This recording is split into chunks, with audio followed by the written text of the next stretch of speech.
இப்படிதான் இந்த அரிசி எல்லாம் எடுத்து இறைப்பியா? இப்படி கொரத்தனமா நின்னா மட்டும் சரியா போயிருமா? என்ன நினைச்சிட்டு இருக்கிற நீ? வீட்டுல ஒரு பொருள் கீழே வைக்க முடியல. அவனையும் பாரு மண்டை சாய்ச்சி.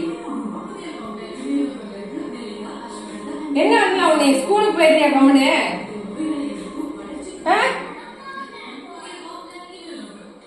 ஆள பாரு நல்லா தெரியுதுல உனக்கே தப்புன்னு.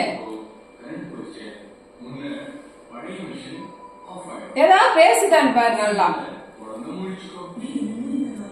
அப்படியே அக்கா வேற மாதிரியே நிக்கிறான். என்னதான் நினைச்சிட்டு இருக்கிற மனசுல? இங்க பாரு, மூஞ்சி பாரு, பாரு நிமிந்து பாரு, பாரு பாருன்னு சொல்றேன்ல. இங்க பாரு, மூஞ்சி பாரு.